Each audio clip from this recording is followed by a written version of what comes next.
Cuando tenía 5 años tenía muchas dudas. ¿Qué va a pasar cuando me muera? ¿Por qué la luna parece seguirme de noche? ¿Por qué este niño quiere que lo lleven a pasear en coche? Sin embargo, probablemente una de las que más me ponía los pelos de punta era ¿qué es la ciencia?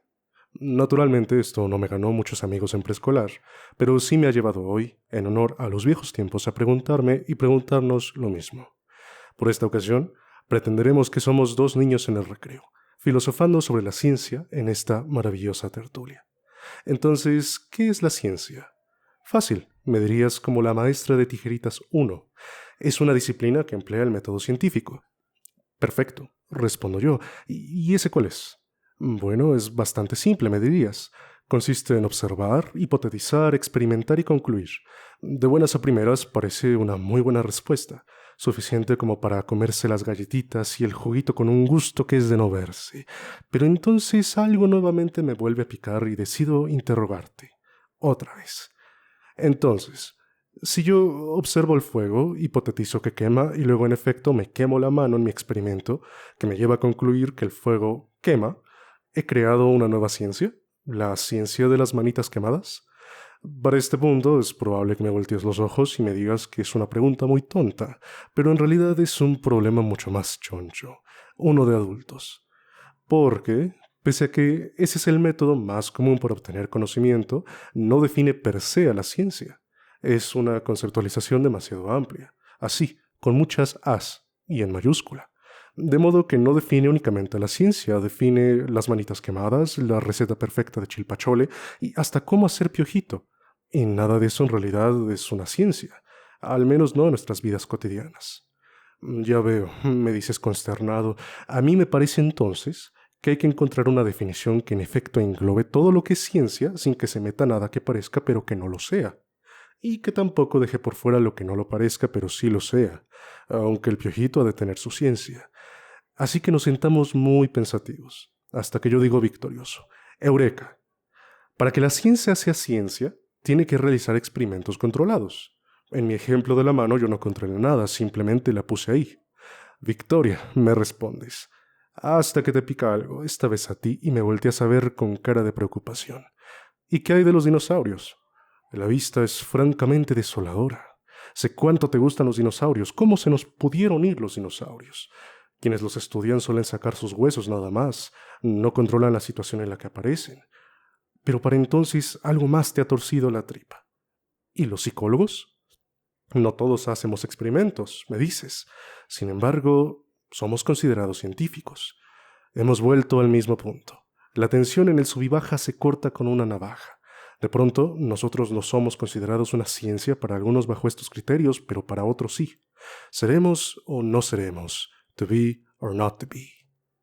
Ah, nada como el viejo problema de la demarcación. ¿Cómo definir qué es lo que sí es ciencia y lo que no de la manera más efectiva posible? ¿Sabías que está desde Aristóteles este problema? Todo porque partimos de la idea de que el mundo tiene algunas estructuras inteligibles. Luego los pitagóricos, gente muy curiosa diciendo que las matemáticas son el lenguaje del mundo, y así continúo parloteando de filosofía hasta que de pronto un rayo de luz cruza tu cara, y a toda prisa, bajándote del sub y baja, me tomas de los hombros para decirme algo. Lo tengo.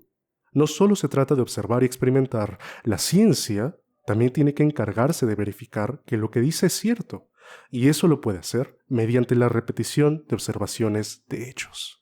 La alegría nos inunda, bolsas de papitas salen volando por el aire, lágrimas se derraman, alguien nos llama para ofrecernos el Nobel hasta que, nuevamente, la cosquillita.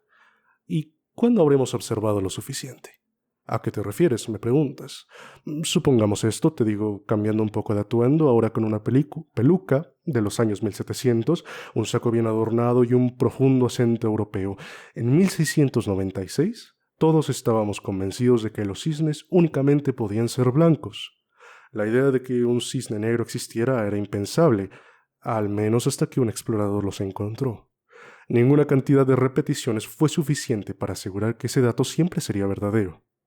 Cierto, terminas por convenir. Por no decir que todo este asunto de la observación también tiene sus límites. Por ejemplo, ¿Qué hay de lo que no podemos observar? Yo no sé tú, pero en mi vida he visto el espectro ultravioleta o la radiación ionizante, y sin embargo sabemos que esas cosas existen.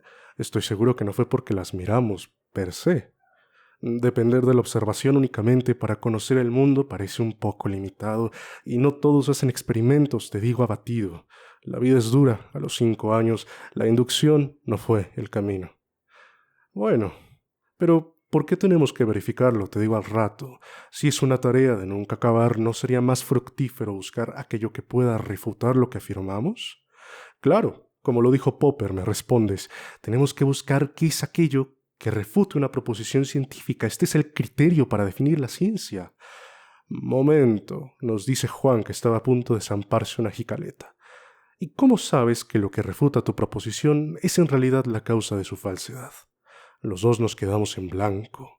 No olvidemos los inicios de la microbiología, continúa.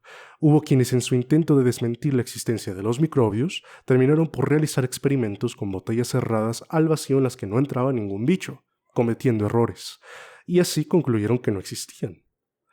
Finalmente, suena la campana. Ninguno ha llegado a una conclusión satisfactoria. Juan, por su parte, da la última estocada, ya encandilado con la conversación y con el piquín de la jicaleta, preguntando: entonces, ¿qué es la ciencia?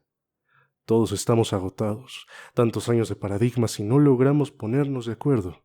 ¿Qué es y qué no es? Lo cierto es que hoy, como cuando tenía 5 años, me quedo también con muchas dudas.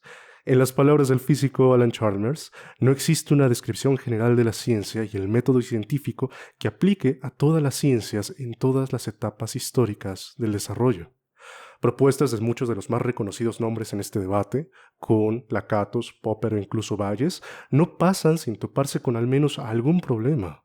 La mejor solución que hemos encontrado hasta ahora son listas de criterios que pueden o no cumplirse en total, como la planteada por Mario Bunge, que se trate de una disciplina que parta y acabe en una teoría o conjunto racional y sistemático de ideas sobre la realidad que trate, que sea clara y precisa, que parta de los hechos, nótese que ya no solo hechos observables, pero además añade estos que son tremendamente importantes porque al final de cuentas son los que han caracterizado desde siempre el espíritu científico, que provea conocimiento provisional y que profese no verdades absolutas, sino eso, conocimiento provisional, que constantemente se someta a crítica durante todas sus fases y además que sea explicativa y no meramente descriptiva. A todo esto también sale a relucir lo que define a una pseudociencia, o al menos a algo que no es una ciencia, como confiar en una autoridad y no en los hechos para determinar lo que es verdadero o falso, dar ejemplos escogidos que sirvan para probar que lo que se dice es verdadero, no atender a las críticas que hayan sobre los experimentos o planteamientos, o en un todo buscar vender algo, que es en definitiva un problema que atañe a la ciencia. ¿Cómo podemos ayudar a que definamos quiénes sí están haciendo ciencia y quiénes no? Lo cierto es que el problema de la demarcación sigue sin resolverse.